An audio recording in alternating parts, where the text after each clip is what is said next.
The bustling diner was alive with clinking dishes, the hum of conversation, and the sizzle of breakfast orders from the kitchen. Among the organized chaos was Harper, a young waitress with a warm smile and a kind heart. She had a knack for making even the grumpiest regulars crack a smile, and prided herself on giving every customer her best. But this morning felt different. As Harper carried a tray of steaming pancakes past the window, something caught her eye. A small golden retriever puppy sitting near the curb. His fur was muddy, his ribs faintly visible beneath his coat, and his big, pleading eyes scanned the passers-by, looking for food or even a scrap of attention. Harper paused, her heart aching for the little creature. The puppy wasn't barking or begging. He just sat quietly, staring longingly at the plates of food being carried inside. A soft whine escaped his lips as he sniffed the air. Poor thing. Harper whispered under her breath, her fingers tightening around the tray. She knew stray dogs weren't uncommon in the area, but something about this pup struck a chord deep within her. He looked abandoned, yet hopeful. Setting the tray down, Harper turned to her manager, Mr. Connors. "Hey, do you think I could?"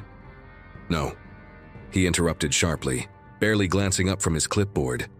"Don't even think about it, Harper. We're not feeding strays." Harper bit her lip, frustration bubbling inside her. The diner threw away food every day. What harm would one meal do? Moments later, as she passed by the counter, she made a decision. Harper grabbed a plate of scrambled eggs, bacon, and toast left uneaten by a customer. She wrapped it quickly, adding a small cup of water, and headed out the door. The puppy flinched as she approached but didn't run. "Hey, little guy," Harper said softly, crouching down. "Are you hungry? Here, this is for you." The golden retriever tilted his head. Hesitant but curious, slowly, he sniffed the food before devouring, with a hunger that broke Harper's heart. She stroked his head gently, whispering, "You're not alone anymore." Unbeknownst to Harper, her act of kindness had been witnessed, and her life was about to change forever. Harper lingered outside the diner for a moment longer, watching the golden retriever wolf down the food. His tail wagged faintly, the first hint of joy she'd seen in the little creature. She couldn't help but smile. "You were starving, huh, poor thing?" she murmured softly, reaching out to gently scratch behind his ear. The puppy paused, looking up at her with grateful, soulful eyes that told stories of hardship and loneliness. "Harper." The voice snapped her out of the moment like a whip crack.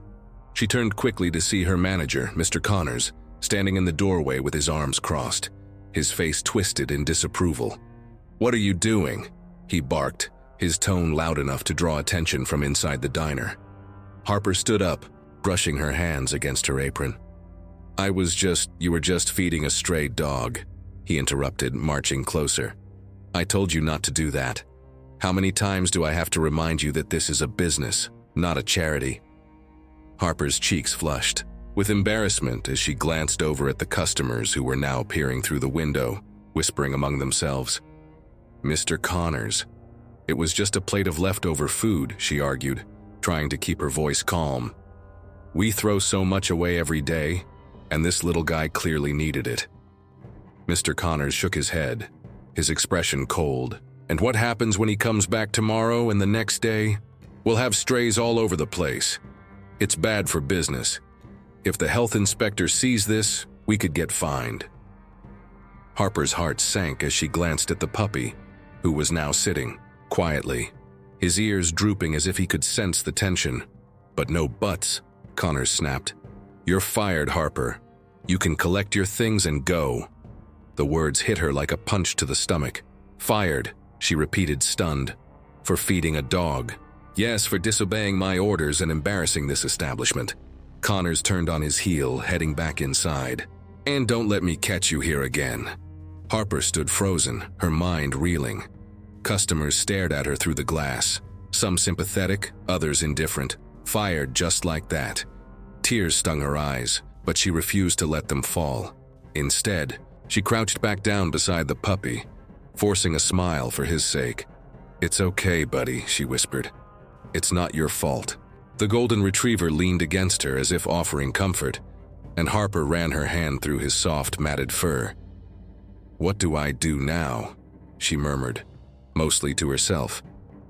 She had bills to pay, rent due at the end of the month, and now no job to rely on, all for an act of kindness that felt so small yet so significant. The puppy licked her hand softly, wagging his tail as if trying to reassure her. Despite everything, Harper felt a flicker of hope, like the little dog was telling her that things would somehow be okay. Just then, the soft hum of an approaching car caught her attention. A sleek black SUV pulled up in front of the diner, the engine purring as it came to a stop. Harper frowned, shielding her eyes against the glare of the afternoon sun.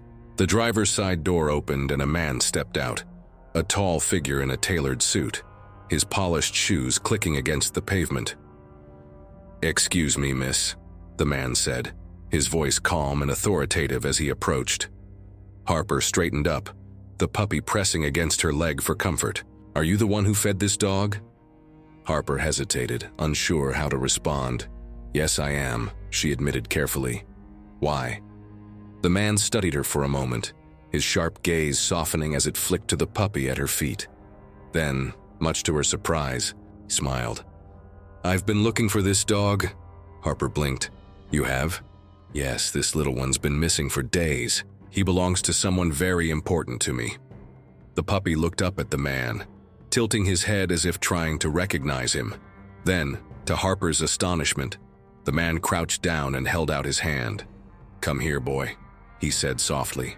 The golden retriever hesitated, glancing between Harper and the man as though torn. Finally, he stepped forward cautiously, sniffing the man's hand before nuzzling it gently. The man's smile widened. "There you are," he murmured, scratching behind the dog's ear. "I've been so worried about you." Harper couldn't help but feel a pang of sadness. "So he's yours." The man stood up, shaking his head. "Not mine. My daughter's. This dog, Scout, is her best friend. She's been heartbroken since he disappeared." He turned to Harper, his expression suddenly serious. "You have no idea how much this means to us." Harper blinked in surprise. "I'm just glad he's safe." The man reached into his pocket, pulling out a sleek leather wallet. "We've done something incredible today," he said, handing her a business card. "I'd like to offer you something in return.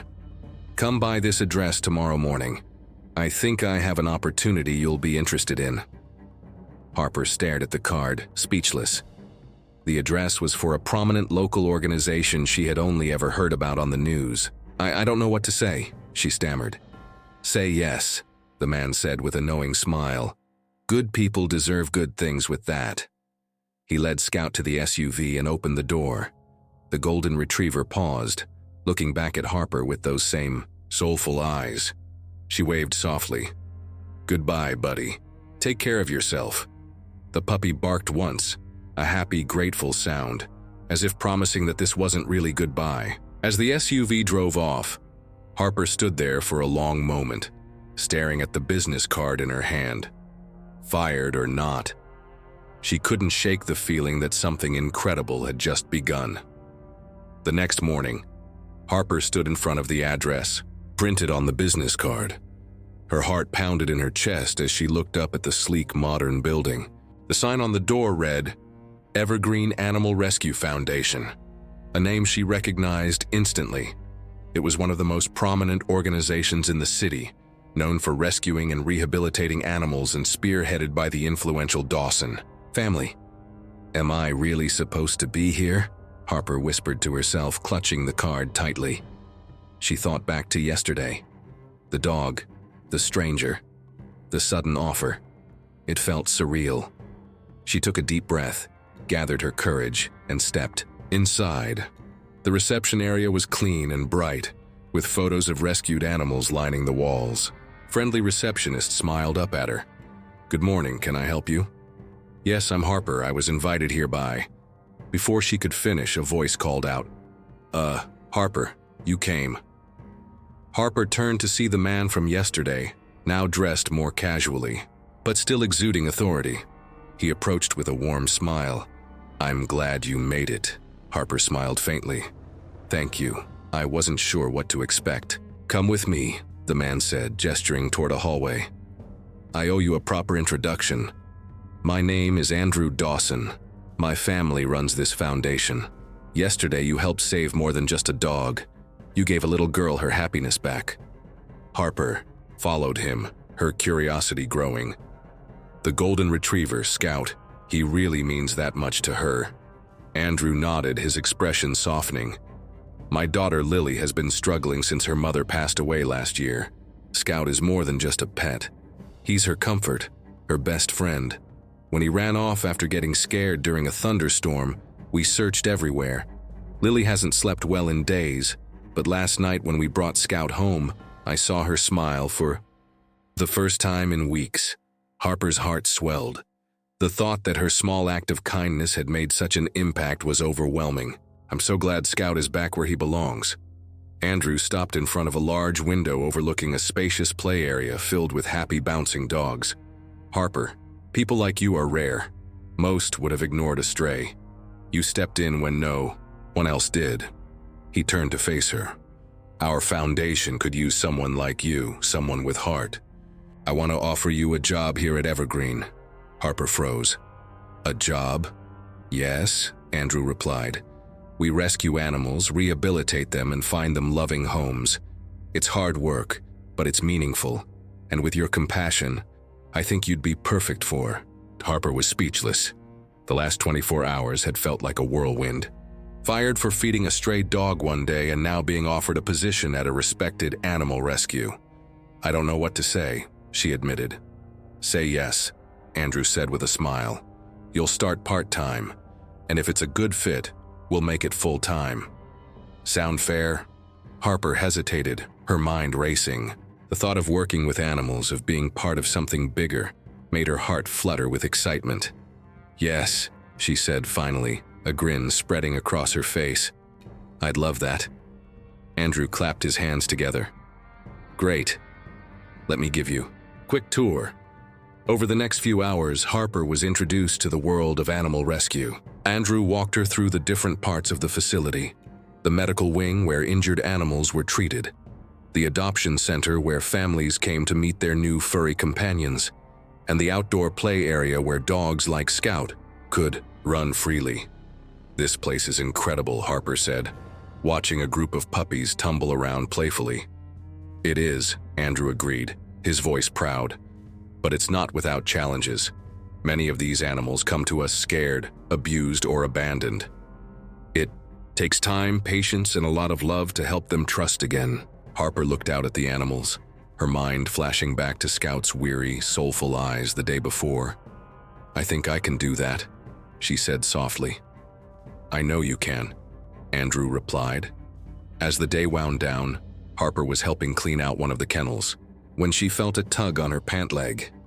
She turned to see a scruffy little terrier, Mick, staring up at her, his tail wagging furiously. She laughed, crouching down to scratch behind his ears. "Well, aren't you adorable?" "That's Tucker," said one of the volunteers passing by. "He's been here a while. Sweet little guy, but he's nervous around people." "Not anymore, apparently," Harper replied as Tucker licked her hand. The connection she felt with the animals was instant and natural, and for the first time in weeks, she felt a spark of joy. That evening, as Harper left the foundation, she found herself replaying the day's events over and over in her mind. Yesterday, she'd been humiliated, fired, and unsure of her future. Today, she was walking home with a renewed sense of purpose and a job that already felt right. Her phone buzzed, pulling her out of her thoughts. It was a message from an unknown number. "Thank you for taking care of Scout. My dad says you're working at the rescue now, and I just wanted to say, you're amazing, Lily." Harper smiled as she read the text. A single moment of kindness had set off a chain of events she never could have predicted. Maybe getting fired wasn't the worst thing to happen, she murmured, her steps feeling lighter than they had in a long time. In the distance, she could already hear the faint barks and yips of dogs, as if calling her back to where she truly belonged. The days at the Evergreen Animal Rescue Foundation quickly became a source of fulfillment for Harper. Each morning she arrived early, greeted by the chorus of barking dogs and the gentle hum of caretakers starting their routines. Her connection with the animals grew deeper with every day, especially with Tucker, the scruffy terrier mix who had instantly claimed a place in her heart. It wasn't just the dogs, though. The people at the foundation were a team, passionate, kind, and supportive. Harper hadn't felt this sense of belonging in a long time. Andrew had been right. This work was hard, but it was also meaningful. One afternoon, about a week into her new job, Harper was sitting on the floor of the play area, laughing as Tucker tugged on a frayed rope toy when Andrew approached her with a thoughtful expression.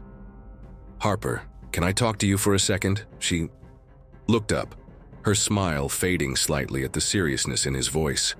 Of course, Andrew motioned for her to follow him inside.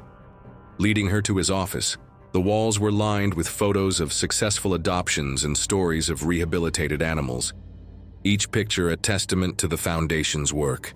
Andrew sat behind his desk, gesturing for Harper to take a seat. "I wanted to check in on you," he began, his tone gentle. "You've been doing incredible work here, Harper. The way you connect with the animals, it's something special." Harper's face warmed with pride. "Thank you.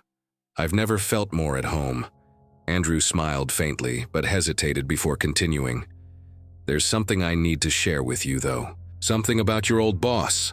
Harper froze. "Mr. Grady." "Yes," Andrew leaned forward, his voice dropping slightly. "It's come to my attention that what happened at the diner, your firing, may not have been about the food you gave to Scout."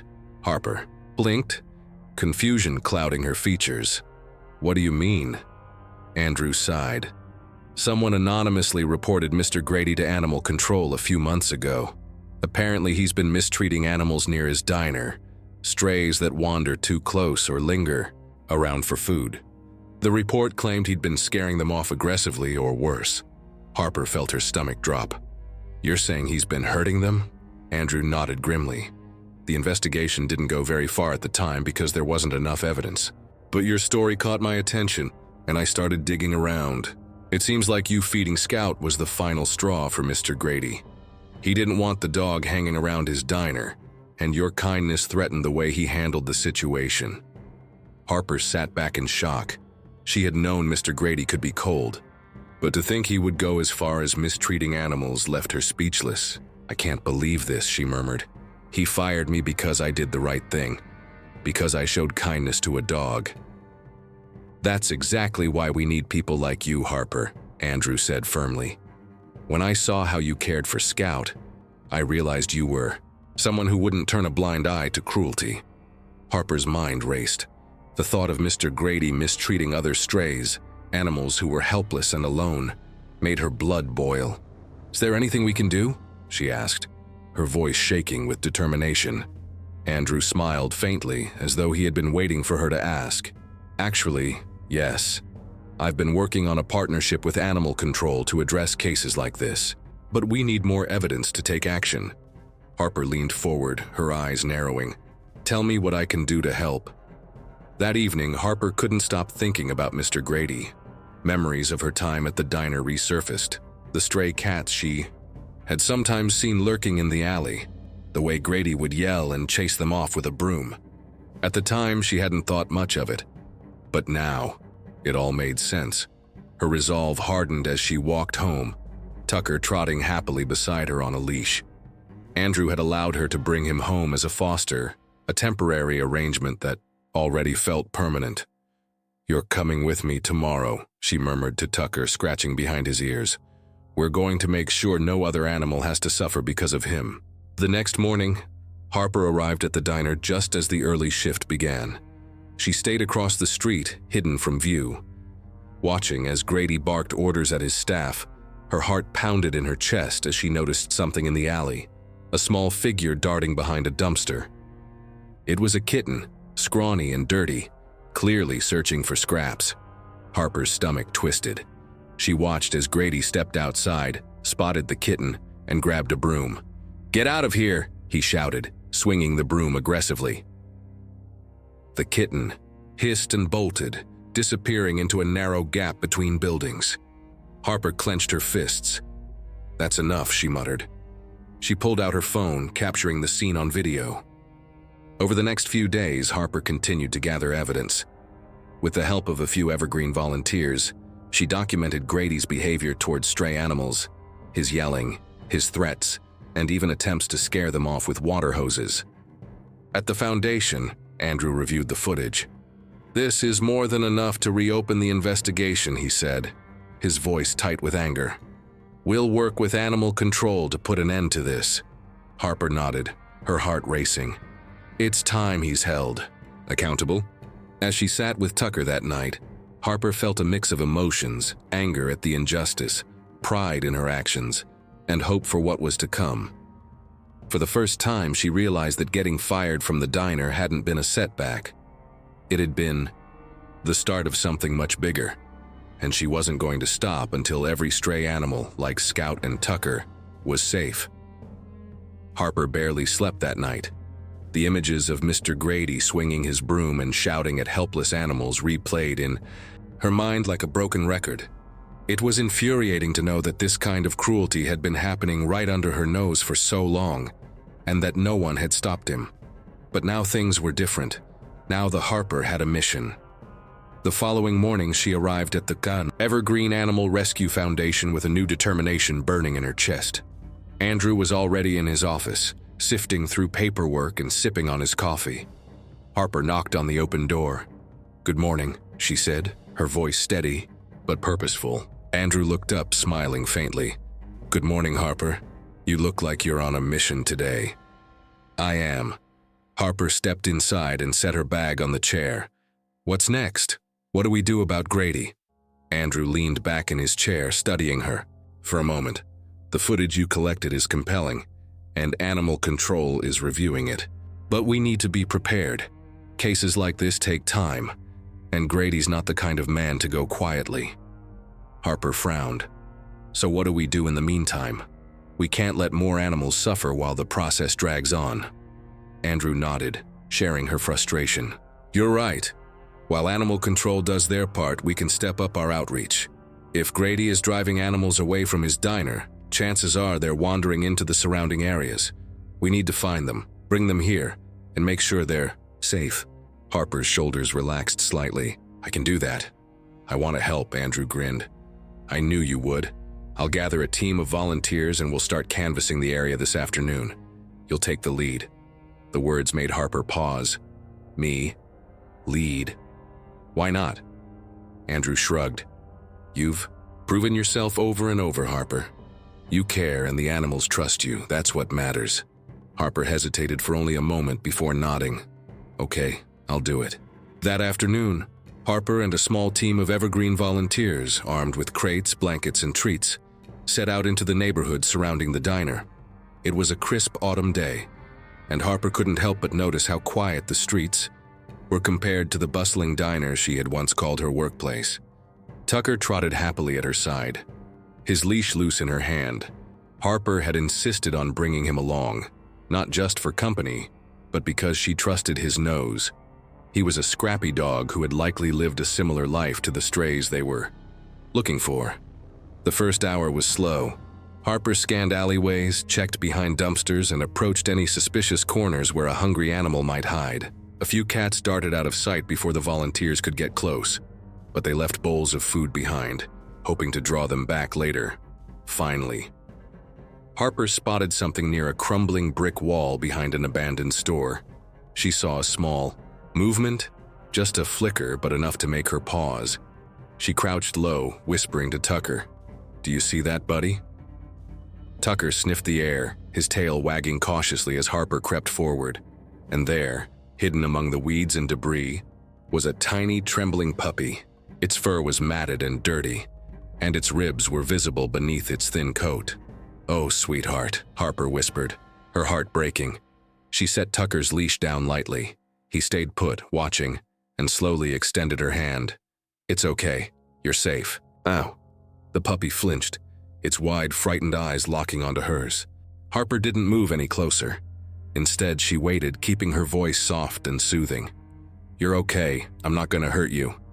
Look, Tucker's here too." As if on cue, Tucker lay down on the ground, Resting his chin on his paws and wagging his tail softly, the small puppy looked at him, curious but still afraid. After a few moments, it took a cautious step forward. "That's it," Harper encouraged. "You're doing great." She reached into her bag and pulled out a piece of soft bread she had brought for exactly this reason. The puppy sniffed the air, tempted by the food. With a tiny whimper, it crept closer, finally taking the bread from Harper's hand. "There we go," Harper whispered, a smile breaking across her face. Gently, she reached out and stroked the puppy's back, feeling its trembling muscles start to relax. She scooped it up carefully and cradled it against her chest. The puppy buried its face in her sweater, too weak to struggle. "You're safe now," she murmured. "I promise." By the end of the day, Harper and her team had rescued 3 stray animals, 2 cats, and the trembling puppy she had found. Back at the foundation, the vet examined each one. Treating their injuries and ensuring they were fed and warm, Harper stayed late into the evening, sitting beside the puppy's crate as it slept soundly for the first time in who knows how long.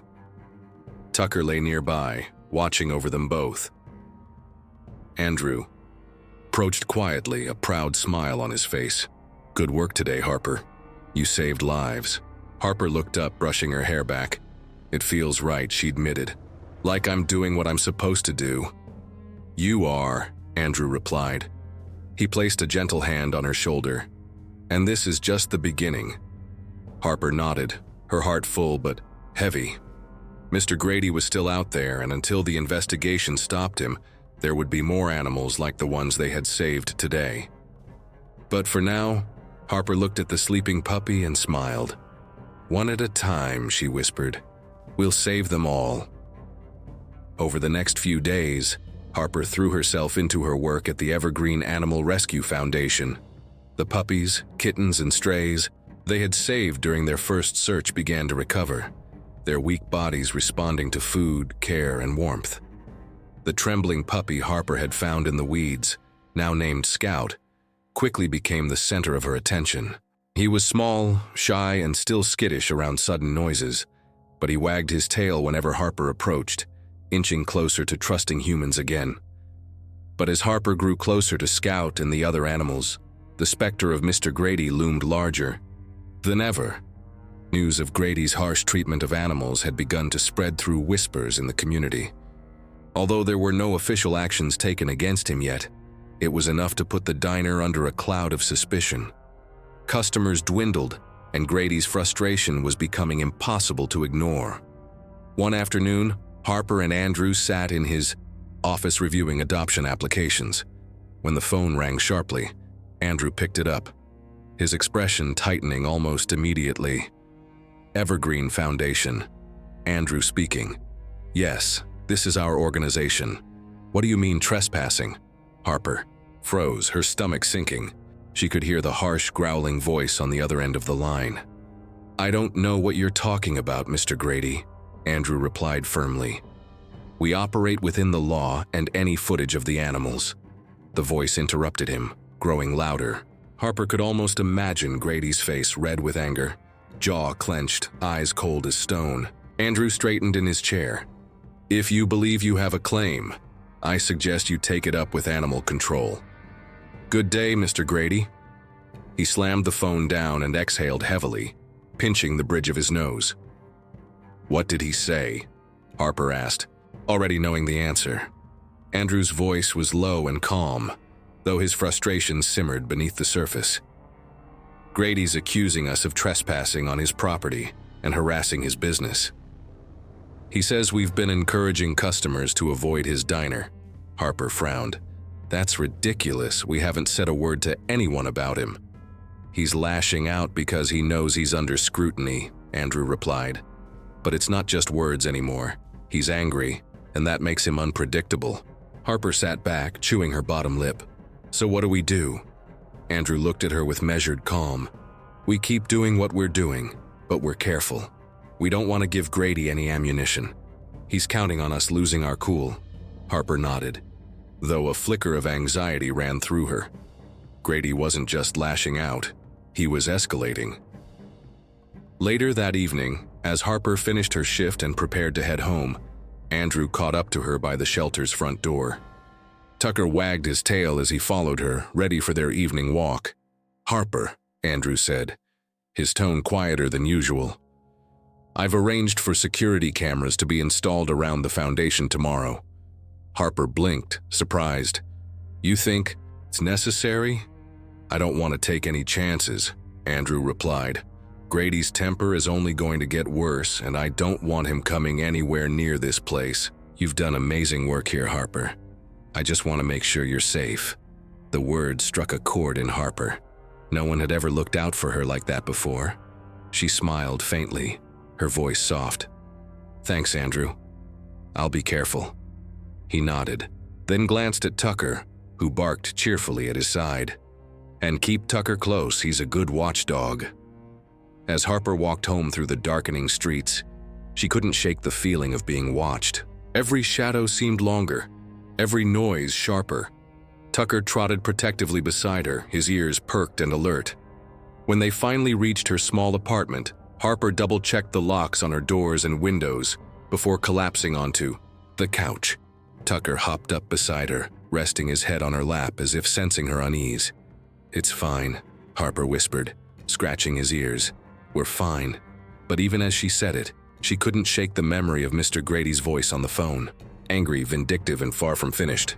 The next morning, Harper arrived at the shelter early, eager to distract herself by spending time with Scout and the other animals as she stepped through the front doors.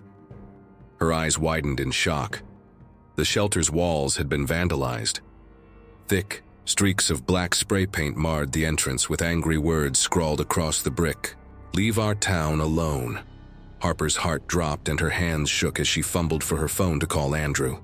Within minutes, he arrived alongside a few volunteers, all of them staring in disbelief at the graffiti. Andrew clenched his fists. "This has to be Grady or someone connected to him." Harper nodded numbly, her stomach turning. "What do we do now?" "We clean it up," Andrew replied firmly. "And we don't let this stop us.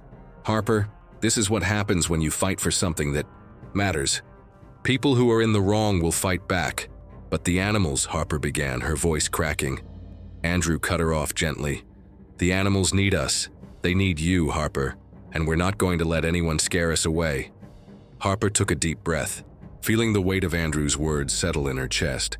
She looked back at the shelter, at the frightened animals who depended on them for safety and love. Scout was counting on her. Tucker was counting on her. With new resolve, Harper nodded. "Let's clean it up." As the team began scrubbing the graffiti away, Harper caught sight of Scout watching her through the window of his kennel. His tiny tail wagged faintly as if cheering her on. "We're not giving up," Harper whispered to him, more to herself than anyone else. "Not on you, not on any of you." Over the next week, Harper and the team worked tirelessly to repair the shelter's image, both literally and figuratively. The graffiti was cleaned off the walls, the security cameras were installed, and extra volunteers joined the effort to help care for the animals. The incident had shaken everyone, but it also sparked a wave of community support. People who had heard about the vandalism began showing up with donations of food, blankets, and supplies. Local news outlets covered the story, casting a spotlight on the shelter's mission and the struggles they faced. "Looks like we're getting through to people," Andrew said one afternoon, standing next to Harper as they sorted donations. "Sometimes it takes a crisis to wake people up." Harper smiled faintly, though her mind was elsewhere. Ever since the incident, she'd been glancing over her shoulder more often, walking Tucker a little closer, and worrying about what Grady might try next. He hadn't made another move, but she knew his silence didn't mean he was done. It was during one of these moments, standing in Scout's kennel watching the puppy nuzzle a new blanket, that Harper's phone buzzed with an unexpected message. "Anonymous number. You're making a big mistake. Leave now before it's too late." Her heart skipped a beat. She stared at the screen, her thumb hovering over the reply button before she locked the phone. Taking a deep breath, she glanced down at Scout, who peered up at her with innocent brown eyes. "It's okay, Scout," she whispered, though her voice shook slightly. "We're safe here, but they Later that evening, Andrew called an emergency team meeting to address the rising tension. Harper sat in the circle of chairs alongside other volunteers, her nerves frayed as she waited for him to speak. "All right to everyone," Andrew began, his tone calm but serious. "I won't sugarcoat this. What we're doing here is making waves, and some people don't like it. We've all heard the rumors about Grady and his treatment of animals. What we're seeing now is his way of fighting back, trying to scare us off. But we haven't done anything wrong," one of the volunteers chimed in, frustration evident in her voice. "That's exactly why we can't back down," Andrew said firmly. "If we stop now, we're letting him win. The animals, Scout, Tucker, all of them. They don't have anyone else. This shelter is their lifeline." Harper nodded, her resolve hardening. "What about the threats?" she asked quietly. Andrew's gaze softened as he turned toward her. "We're reporting everything to the police, Harper. You're not alone in this. If anyone so much as sets foot near you or the shelter, we'll take action." The words were meant to reassure her, but Harper couldn't shake the weight of the anonymous message. Grady was trying to intimidate her specifically, and a part of her wondered if it was her fault for standing up to him that day in the diner. After the meeting, as the volunteers dispersed, Andrew approached Harper and gently placed a hand on her shoulder. "Are you okay?" Harper forced a smile. "I'm fine, just a little rattled." "I get it," Andrew said softly. "But remember this, Grady's anger isn't about you. It's about what we represent. He's scared because he knows he's being exposed." Harper nodded, appreciating the words even if they didn't fully ease her worry. "Thanks, Andrew. Take the night off," he added. "Spend time with Tucker. You've been running yourself ragged here." She considered arguing but decided against it. Andrew was right. She needed a moment to clear her head. That evening, Harper took Tucker on a long walk through the quiet streets of her neighborhood. The sun had dipped below the horizon, and the faint glow of streetlights bathed the sidewalks in soft yellow light. Tucker trotted happily beside her, his tail wagging and ears perked as they walked. "Maybe Andrew's right," Harper said aloud, scratching behind Tucker's ears. "Maybe Grady's just bluffing, trying to scare us." Tucker barked in response, as if agreeing with her. Harper chuckled faintly, the first genuine smile she'd had all day. For a moment, she allowed herself to enjoy the cool night air, the soft rustling of leaves, and Tucker's comforting presence. But as they rounded the corner back toward her apartment, Harper froze. A dark car sat parked across the street. Its engine was off, but she could see the faint glow of someone sitting in the driver's seat. Her heart began to pound. "Come on, Tucker," she whispered, gripping the leash tightly. She quickened her pace, her eyes darting back toward the car as she crossed the street. The figure didn't move, but Harper could feel the weight of their gaze following her. When she reached her apartment door, her hands trembled as she unlocked. Tucker barked once, standing alert as if sensing her unease. "Inside, buddy," she whispered, pulling him through the door and locking it behind her through the peephole. She watched the car for several minutes. Finally, the engine rumbled to life and it pulled away into the night. Harper slumped against the door, her breath shaky. "It's fine," she whispered more to herself than anyone else. "It's fine. They're just trying to scare me." Tucker sat beside her, resting his head on her knee. She stroked his fur, her thoughts racing. Grady's threats were no longer idle words. He was watching her, and he wanted her to know it. But as Harper looked down at Tucker and thought of Scout and all the other animals depending on her, a spark of defiance flickered in her chest. "You're not going to win, Grady," she murmured. "I promise you that." The days that followed were a blur of vigilance and quiet defiance. Harper refused to let fear dictate her actions. Every morning she showed up at the shelter with Tucker by her side, ready to care for the animals and ensure everything ran smoothly. She pretended not to notice the unfamiliar cars that occasionally drove slowly past the shelter, or the menacing notes that appeared under the door. Andrew had reported everything to the police, but there was little they could do without concrete proof of Grady's involvement. One afternoon, Harper was kneeling beside Scout's pen, the golden retriever pup gnawing playfully on her shoelaces. when a voice startled her. "Well, aren't you just a bleeding heart?" Harper's head snapped up. Grady stood just inside the shelter entrance, a cruel smirk twisting his features. His presence cast an icy shadow over the otherwise warm and cheerful room. Tucker growled low from where he lay near Harper, his hackles raised. "You can't be in here," Harper said sharply, rising to her feet. "Leave." Grady ignored her, stepping forward and casting a condescending look around the shelter. "This dump's still open, huh? I'm surprised.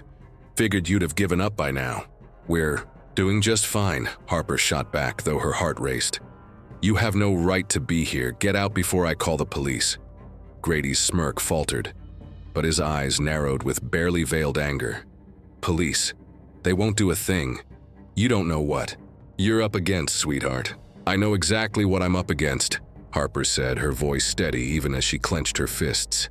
"A bully who's afraid of being exposed." Grady's face darkened, and for a moment Harper wondered if he'd lash out. Tucker stood protectively in front, his growl growing louder. Finally, Grady sneered and stepped back toward the door. "Have it your way," he muttered. "But don't say I didn't warn you." Harper watched him leave, the tension in her chest loosening only once the door closed behind him. She knelt and rubbed Tucker's head. "Good boy," she whispered, her voice trembling. "You're my brave boy." Scout, oblivious to the exchange, let out a happy bark, pulling her focus back to the moment. Harper shook off her fear.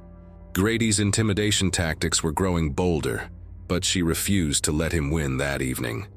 Harper and Andrew sat at a corner table in a small cafe going over plans for the shelter's upcoming fundraising event. The community had rallied in support of them after the vandalism, and Andrew had suggested hosting a rescue day event to raise awareness and funds.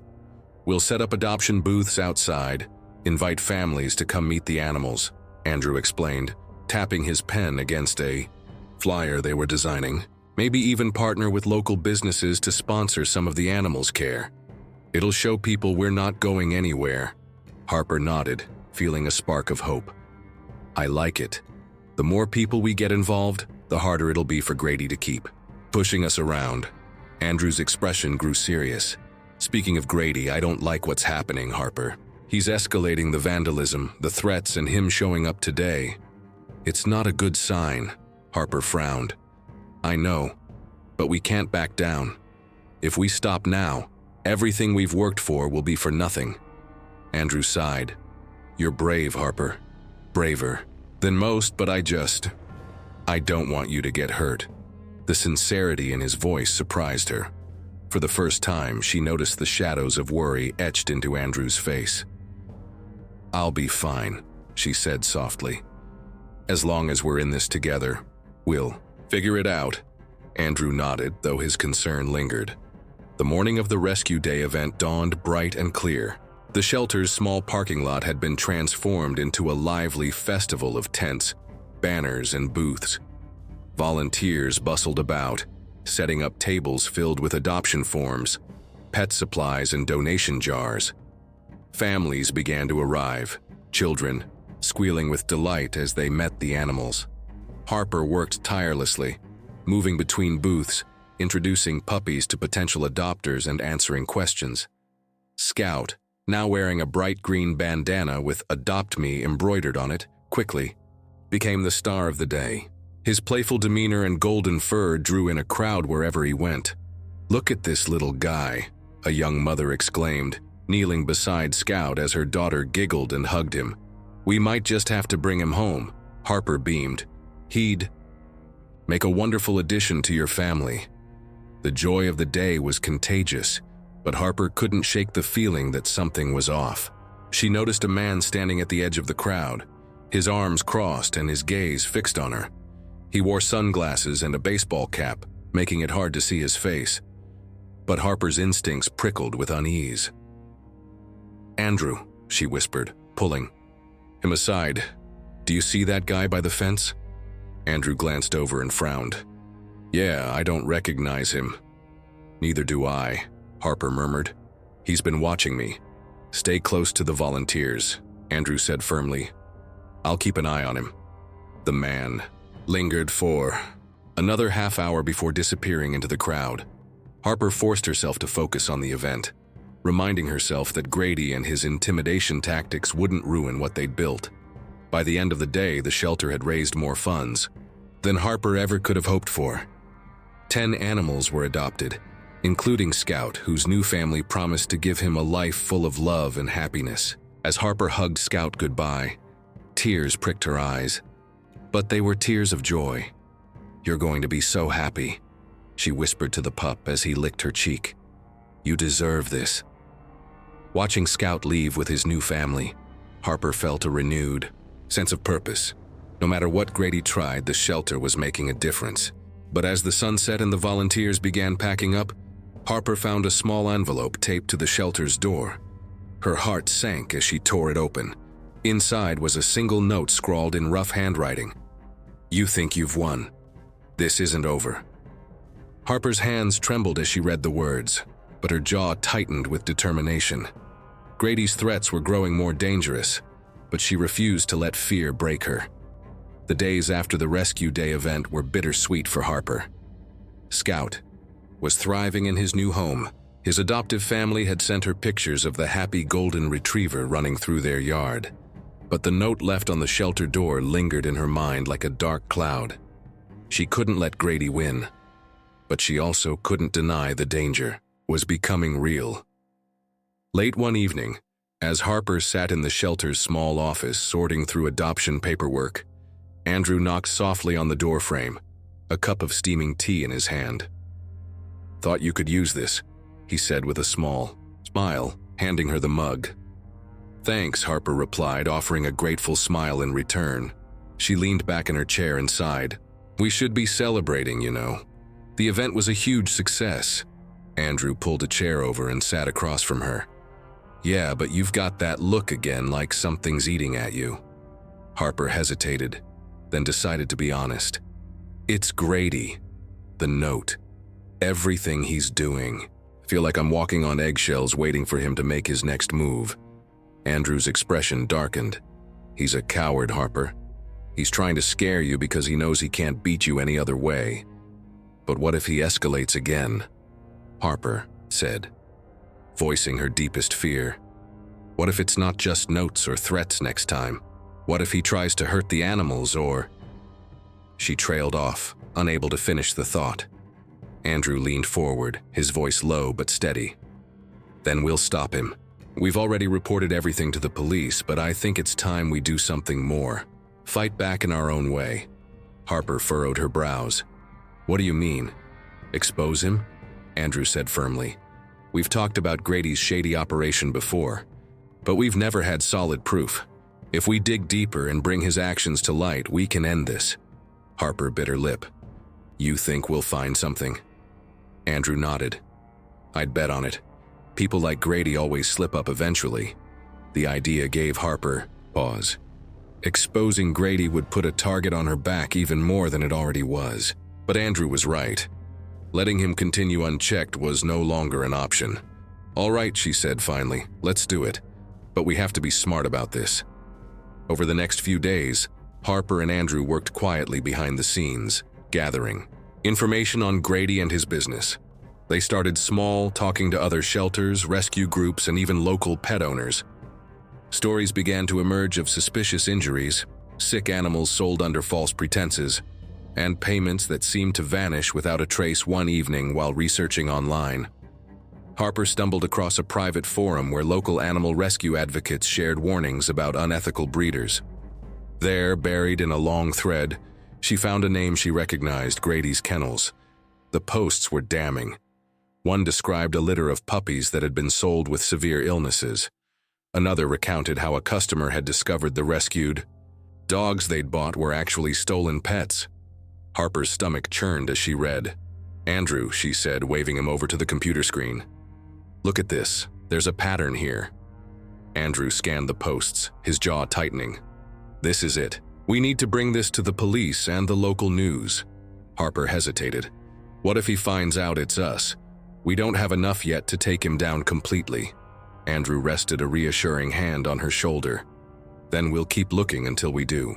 "Harper, the truth has a way of surfacing, But someone has to be brave enough to dig it out. Harper nodded, emboldened by his words.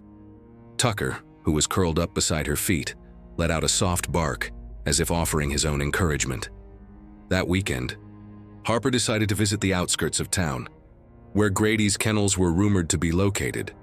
She drove cautiously along the dirt road, her hands gripping the steering wheel as Tucker sat in the passenger seat, watching the world outside with quiet alertness. The kennels were tucked behind a chain-link fence partially obscured by overgrown trees. From a distance, Harper could see rows of small makeshift enclosures, some covered in tattered tarps. The faint sound of barking dogs reached her ears, and her heart ached at the thought of animals suffering under Grady's care. She parked a safe distance away and pulled out her phone, snapping a few photos through the zoom lens. As she focused, on one of the enclosures she spotted movement. A man stepping out of a small office building, Grady. Harper ducked lower in her seat, holding her breath as Grady scanned the area. For a moment she thought he might have seen her, but then he turned and walked back inside. Exhaling slowly, Harper whispered to Tucker, "We'll get them out of there, I promise." Back at the shelter, Harper shared the photos with Andrew and the team. "This has to be enough to get the authorities to investigate," she said, her voice resolute. Andrew studied the images and nodded. "It's a start, but we'll need more concrete evidence to make a case. We should share this with the rescue network. Maybe someone else has information we can add to this." Harper agreed, but as she glanced at the photos again, her phone buzzed with an unknown number. She hesitated before answering. "Hello." A low, chilling voice crackled through the line. "You don't know when to quit, do you?" Harper froze, her blood running cold. "Who is this?" The voice ignored her question. "You think you're helping those dogs? You're just making things worse for yourself. Walk away now, or you'll regret it." The line went dead. Harper lowered the phone slowly, her hands shaking. Andrew, noticing her pale face, stepped closer. "Who was it?" "Grady," she whispered. "Or one of his people." Andrew's expression hardened. "That's it, we're going to the police tonight, he's crossed the line." Harper looked toward the shelter where Tucker and the other dogs lay peacefully, unaware of the growing storm. "We can't let him get away with this, Andrew. We have to stop him for them." Andrew nodded. "And we will together." The shelter felt unusually quiet that evening, the tension from the threatening phone call hanging in the air like a storm cloud. Harper sat at her desk, staring at the photos she had taken of Grady's kennels. Her mind raced with worst-case scenarios. What if Grady followed through on his threats? What if he hurt the animals or tried to sabotage their shelter? Andrew entered the room, holding 2 cups of coffee. "You need this," he said softly, placing one on the desk in front of her. "You look like you haven't blinked in an hour." Harper offered a weak smile. "I just keep thinking, Andrew. What if we're not doing enough? What if we can't stop him in time?" Andrew sat down across from her, his face serious but calm. "We are doing enough, Harper. And we'll keep fighting until this is over. You're not alone in this, okay? We've got the police involved, we've got photos, and more people are talking about Grady's operation." Harper nodded, but her unease wouldn't. Grady Tucker, sensing her anxiety, padded over to her and rested his head on her lap. She stroked his soft fur, comforted by his presence. "It's just he sounded so confident, Andrew, like he knows something we don't." Andrew's jaw tightened. "Then let's stay a step ahead of him." That night, Harper couldn't sleep. She tossed and turned, Grady's warning replaying in her mind. Finally, around midnight, she sat up and sighed. Tucker, who had been curled at the foot of her bed, perked up and gave her a sleepy bark. "All right, buddy," Harper whispered. "Let's take a walk." Pulling on a jacket, she and Tucker stepped outside into the crisp night air. The shelter grounds were still and silent, illuminated by the faint glow of the moon. Harper tightened her scarf and let Tucker guide her toward the edge of the property. Walking always helped clear her head, and she hoped it would work this time. As they passed the storage shed, Tucker suddenly froze, his ears pricking up. He let out a low growl, his body tense. "What is it, boy?" Harper whispered, her heart pounding. She followed Tucker's gaze and spotted something movement in the shadows near the back fence. Her breath caught as she squinted into the darkness. A figure. Someone was there. "Hey!" Harper called, her voice sharper than she intended. The figure turned toward her for a split second, their face obscured by the night before they bolted, disappearing into the nearby woods. "Tucker, stay!" Harper commanded as the dog barked. Furiously, she pulled out her phone, fumbling to dial Andrew's number. "Andrew," she said as soon as he picked up. "Someone's on the property." They ran off toward the woods. "Stay there. I'm on my way," Andrew replied, his voice alert. Harper stayed, frozen in place, her eyes darting toward the shadows. Her heart raced as a terrifying thought crept in. Grady wasn't bluffing. He's here. Within minutes, Andrew arrived, flashlight in hand. "What happened?" he asked breathlessly. Harper quickly explained, pointing toward the spot where she'd seen the intruder. Andrew swept the area with the flashlight beam, but the person was long gone. He examined the fence and paused, his brow furrowed. "Harper," he said gravely, pointing to a section of the fence. It had been cut. She felt her stomach drop. "Oh no, they're trying to get in," Andrew muttered, his voice tight. "We need to lock everything down. Double-check the dogs, the locks, everything together." They rushed back to the shelter. Andrew checked the perimeter while Harper inspected each kennel, counting the dogs and ensuring all doors were secure. Tucker followed her closely, his growls low and protective. Finally, after what felt like hours, Andrew returned. "No one's here now, but we need to call the police again. This wasn't just a scare. He's testing us." Harper nodded, her hands shaking slightly as she stroked Tucker. "And what happens if we fail that test?" Andrew crouched beside her. "We won't. We're stronger than him, Harper. And we've got something he doesn't. People who care about what's right." The police arrived shortly after, inspecting the damaged fence and taking Harper's statement. An officer reassured her they would patrol the area for the next few nights. But the encounter had rattled her deeply. As the officers drove away, Andrew turned to her. "You should get some sleep," he said. Harper shook her head. "I can't. I won't leave the shelter tonight." "Then neither will I," Andrew said firmly. Together they set up makeshift cots in the shelter's office. Tucker curled up between them, a steadfast guardian in the dark. As Harper lay there, staring at the ceiling, her resolve hardened.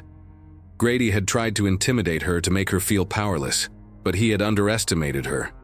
"We're going to stop him, Andrew," she whispered in the darkness. Andrew's voice was quiet but resolute. "We will." The next morning, Harper arrived at the shelter's front door to find an envelope taped to the handle. Her heart pounded as she tore it open, revealing a chilling message scrawled in bold black ink. "Back off. This isn't over." Harper clenched the note in her fist, her expression hardening. Tucker barked at her side, sensing her anger. Andrew stepped beside her, reading the note over her shoulder. "That's it. I'm done playing his games. It's time we take this public." Harper looked at him, determination blazing in her eyes. "Let's end this." The note in Harper's hand felt heavier than paper as the words echoed in her mind. "Back off. This isn't over." The time for quiet measures had passed. She turned to Andrew, her voice firm with conviction. "We're not backing down," she said. "We're taking this public. People need to know what Grady's been doing, and they need to know now." Andrew nodded. "I'll get the press involved. Between the photos we've taken, the evidence of neglect, and this intimidation, the public will rally behind. Grady won't be able to hide anymore." Harper moved swiftly, contacting local animal rescue groups and community leaders. She explained the situation with the rogue kennel and shared photos of Grady's abuse. The response was immediate. Outrage and support flooded in. Within hours, local animal welfare pages on social media began posting Grady's name, detailing the horrors uncovered at his property. Harper's phone buzzed constantly as volunteers and supporters pledged their help. The next day, Harper stood in front of a small crowd of reporters and volunteers outside the shelter. Her hands trembled slightly, but Tucker sat by her side, his calm presence giving her strength. Cameras were pointed at her and microphones hovered close. She took a steadying breath before speaking. "My name is Harper, and I run this shelter to save and protect animals in need. But what we've discovered over the past few days has been devastating. There's a man in this community, Grady Walker, who runs an illegal kennel where dogs are kept in horrific conditions. We've seen the abuse with our own eyes, and we have the evidence to prove it." Murmurs rippled through the crowd, but Harper pressed on. "This man has tried to silence us. He's made threats, he's damaged property, and he's attempted to intimidate our team. But I'm standing here today to say we will not stop until his operation is shut down and every animal he's harmed is safe. These dogs can't speak for themselves, but we can speak for them." The crowd erupted in applause, and the reporters began firing questions. "What evidence do you have?" one asked. Harper held up a folder, photos of the conditions, veterinarian reports on rescued dogs, and statements from witnesses. "Has he threatened you directly?" another reporter pushed. "Yes," Harper said, her voice unwavering. "But we refuse to back down." Andrew stepped up beside her, addressing the crowd. "Grady Walker has hidden in the shadows for too long. We're asking the community, law enforcement, and animal rights organizations to step in and ensure justice is served. No animal deserves to suffer like this." As the press conference ended, volunteers began handing out flyers with information about the illegal kennel. Support poured in from all directions. Neighbors offered to help secure the shelter. Businesses pledged donations, and rescue groups shared Grady's name across every platform back at the shelter. Harper sat at her desk, answering phone calls and emails from people wanting to help. Andrew walked in, holding his phone with an excited expression. "Harper, you're not going to believe this," he said. "A major news station picked up the story. It's airing tonight." Harper's eyes widened. "That's huge. If we can get enough attention, maybe the police will act faster." Andrew grinned. "They won't have a choice. The pressure will be too strong." But their victory was short-lived. That evening, as the sun began to set, a loud crash echoed through the shelter grounds. Harper and Andrew rushed outside to find one of the kennel doors broken open and 2 dogs missing. "Grady," Harper whispered, her heart sinking. Tucker barked furiously, running toward the fence line where tire tracks marred the dirt. "He came back," Andrew growled, his fists clenched. "He took the dogs as retaliation." Harper's hands shook as she tried to steady her breathing. "We have to get them back, Andrew. We can't let him win." Andrew nodded. "Call the police again. This time, they'll have no choice but to take action." Harper dialed the emergency line, her voice sharp and urgent as she reported the break-in and theft. The officers arrived quickly, but Grady was already gone. "Do you have proof that he's behind this?" the officer asked. "He's the only one who would do this," Harper snapped, anger boiling just beneath the surface. "He's threatened us. He's tried." To scare us into silence, the officer sighed, jotting down notes. "We'll start a search, but you should also tighten security here. He's clearly escalating." As the police left, Harper sat on the office steps, her head in her hands. Tucker leaned against her, offering silent comfort. Andrew sat beside her, his voice low. "We'll find them, Harper. I promise." Harper lifted her head, determination blazing in her eyes.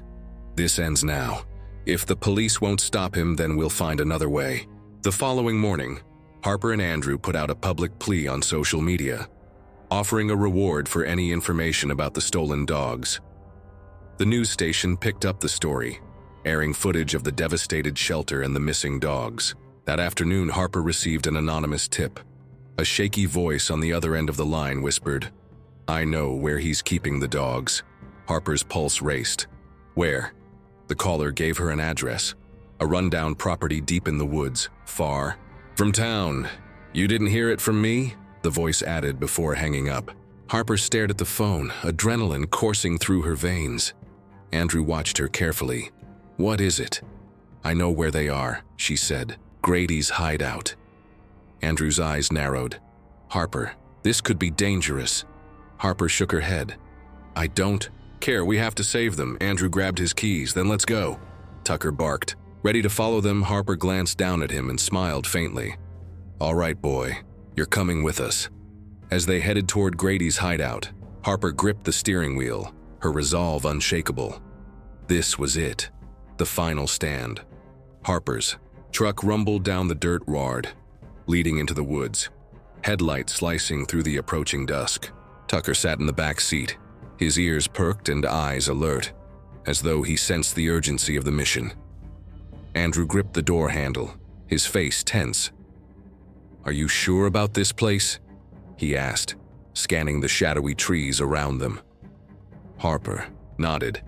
Determination etched across her face. That call was real. I could hear it in their voice. "Grady's here, and so are those dogs. We can't wait for the authorities anymore." As they approached the clearing, a rundown property came into view. The dilapidated building was surrounded by a rusty wire fence, its sagging gate slightly ajar from a distance. They could hear faint barking. Harper's heart leapt in her chest. "They're here," she whispered. Andrew exhaled sharply, pulling out his phone. "I'll call the police again and let them know where we are." Harper shook her head. "There's no time to—" "Wait, I'll go in first. Check it out and signal you if it's clear, Harper. I'll be careful." She cut him off. "But those dogs need us." Before Andrew could argue further, Harper slipped out of the truck, Tucker following close behind. She crouched low as she approached the gate. Slipping through the opening and into the property, the barking grew louder as she crept toward the main building, the weight of silence pressing heavily on her shoulders. Tucker moved like a shadow at her side, his nose twitching as he tracked the scent. Harper whispered softly to him, "Easy, boy. Stay close." As she rounded the corner of the building, Harper's eyes widened. There, in a makeshift pen covered with torn tarps, were the missing dogs, 2 golden retrievers. Trembling and pressed against the far corner, their eyes reflected fear, but also recognition as they spotted her. Harper's voice cracked with relief. "I see them," she whispered, glancing back toward the truck where Andrew waited. She waved her arm in a quick signal. Andrew gave her a thumbs up before disappearing back into the truck, likely making the call. "To the police." Carefully, Harper approached the pen, whispering softly to the dogs, "It's okay, babies. I'm here. We're going to get you out of this." Tucker wagged his tail slightly, staying calm so as not to frighten them further. As Harper reached for the latch, a voice suddenly sliced through the darkness. "What the hell do you think you're doing?" Harper froze. Grady Walker stepped out of the shadows, his bulky frame illuminated by the faint glow of a flickering porch. His face was twisted in anger, and in his hand he clutched a thick metal crowbar. Tucker growled low in his throat, stepping protectively in front of Harper. Harper straightened, refusing to back down. "Let these dogs go, Grady," she said firmly. "It's over. The whole town knows what you've been doing. You can't get away with this." Grady let out a bitter laugh, taking a step closer. "You think you're going to stop me? You've got no right to be here." Harper held her ground, her heart pounding. "The police are on their way. You'll never hurt another animal again." Grady's expression darkened. "I've dealt with people like you before. You don't scare me." He raised the crowbar, taking another menacing step toward Harper. Suddenly, Tucker lunged forward with a ferocious bark, his sharp growl echoing through the clearing. Grady stumbled back, caught off guard as the golden retrievers began barking wildly in unison. The noise was deafening, enough to momentarily rattle Grady. At that exact moment, Andrew burst onto the scene, shouting Harper, "The police are here." Red and blue lights flashed in the distance, sirens cutting through the tense standoff. Grady turned, realizing he was out of time. With a furious glare, he tossed the crowbar to the ground and bolted for the woods, disappearing into the shadows. "Coward!" Andrew shouted after him, his voice full of contempt. Harper wasted no time. She rushed to the pen and unlatched the gate. "Come here, sweethearts," she said gently, kneeling as the 2 retrievers cautiously approached. They wagged their tails faintly, their trust returning as Harper stroked their matted fur. Tucker sniffed them both, as if reassuring them that everything would be okay. Within minutes, the police cars screeched to a halt, officers jumping out with flashlights and radios crackling. Harper stood as they approached, pointing toward the woods. "He ran that way." Grady Walker. He's the one responsible for all of this." The officers split up, some chasing after Grady, while others examined the pen and checked the dogs. A senior officer turned to Harper with a look of quiet respect. "You saved these dogs tonight? We'll make sure he doesn't hurt anyone else." Harper felt a wave of relief wash over her. She turned to Andrew, who was holding Tucker's leash with a proud grin. "We did it," she said softly. Andrew nodded. "Yeah, we did." The officers carefully loaded the 2 golden retrievers into their patrol car, assuring Harper they would be taken to safety. One officer handed Harper a blanket, which she draped around the trembling dogs. "You're safe now," she whispered. "Are you going home?" As the adrenaline began to fade, Harper knelt beside Tucker and hugged him tightly. "You're a hero, boy," she whispered, into his fur. Tucker wagged his tail as though he knew the part he'd played in saving the day. Andrew placed a hand on Harper's shoulder. "They'll be okay now. And Grady, he's finished." Harper smiled faintly, the weight of the past few days lifting from her shoulders. "Let's get back to the shelter," she said. "We've got a home waiting for them." The shelter was quiet when Harper and Andrew arrived later that night, the rescued dogs safe and sound in the back seat. Tucker, still alert, sat proudly by Harper's side, as if knowing he had just been part of something extraordinary. Harper glanced at the golden retrievers who had finally settled down, their eyes soft with trust and gratitude. "We're home now," she said gently as they parked in front of the shelter's warmly lit building. Andrew grabbed the leashes, while Harper carried blankets and fresh food to prepare a welcoming space inside the shelter. Harper guided the 2 dogs into a cozy corner with soft bedding and water. They sniffed cautiously at the blankets before curling up together, their tails wagging faintly. Tucker sat close by, his presence calm and reassuring. Harper smiled softly, crouching to stroke their fur. "You're safe now," she whispered. "No more fear, no more hurt." Andrew stood nearby, watching the scene unfold with admiration. "You've got away with them, Harper," he said. "It's like they know they're finally home." Harper glanced up at him, a mixture of exhaustion and joy in her eyes. "It's not just me. It's Tucker, too. They trust him. He's been through so much himself.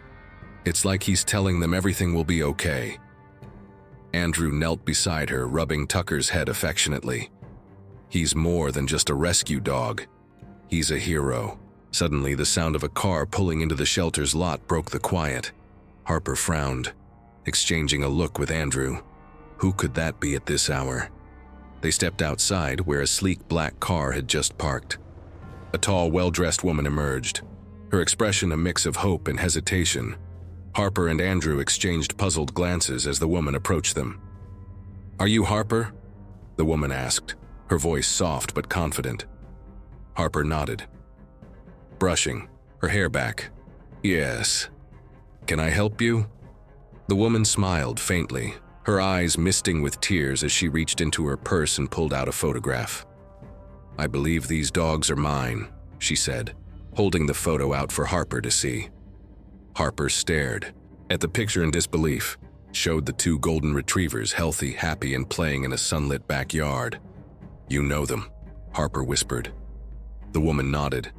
"Their names are Bailey and Riley. They're my babies. They went missing weeks ago, and I've been searching for them ever since. Someone broke into my property and took them. I never thought I'd see them again." Harper's chest tightened as relief flooded through her. "They're here," she said, her voice trembling, "safe and sound." The woman's composure broke as she let out a sob of gratitude. "Thank you," she whispered, her voice shaking. "Thank you for saving them." Harper guided her inside, where Bailey and Riley perked up immediately upon seeing their owner. The golden retrievers barked happily, their tails wagging furiously as they leaped toward her. The woman knelt to embrace them, tears streaming down her face as she murmured their names. "They missed you," Harper said softly, a lump forming in her throat. The woman looked up at Harper, her expression filled with gratitude. "I don't know how I can ever thank you for this. You didn't just save them. You saved me too." Harper smiled, wiping a tear from her own cheek. "They're home now, and that's all that matters. Andrew stood nearby, his arms crossed with a proud smile. You've given them a second chance, Harper. That's something no one can take away. The woman turned to Harper, pulling a business card from her purse. I run an organization that helps rescue and rehabilitate abused animals, she explained. We've been looking for people like you, people who put animals first no matter what. If you're interested, I'd love to partner with you and help your shelter grow. Harper blinked in surprise. Are you serious? Absolutely, the woman said firmly. The world needs more shelters like yours. Harper looked at Andrew, who grinned and gave her a thumbs up. This is exactly what we've been working toward, he said. It's finally happening. The woman knelt once more to hug Bailey and Riley before preparing to leave. Thank you again, she said as she stood. You saved their lives. Harper watched her drive away, a sense of peace settling over her. Turning to Andrew and Tucker, she exhaled deeply. We did it, she said. They're safe, and we finally made a difference. Andrew grinned. This is just the beginning, Harper. Your shelter's about to change everything. Harper knelt beside Tucker, wrapping her arms around him. And we couldn't have done it without you, boy. You're a real hero. Tucker licked her face, his tail wagging as if he understood every word that night as Harper and Andrew closed the shelter. Harper looked back at the sleeping golden retrievers and the life they had saved. The shelter, though small, had become a place of healing not just for the animals but for everyone who walked through its doors. Ready for the next challenge? Andrew teased as they locked up. Harper smiled. Always. Tucker barked softly, walking at her side as they headed home. And in that quiet, star-filled night, Harper knew she had found her purpose. A life dedicated to saving those who couldn't save themselves. If this story touched your heart, don't forget to like, share, and subscribe to our channel. Join us for more inspiring tales of compassion, courage, and second chances. And remember, every small act of kindness can change a life. See you in the next story.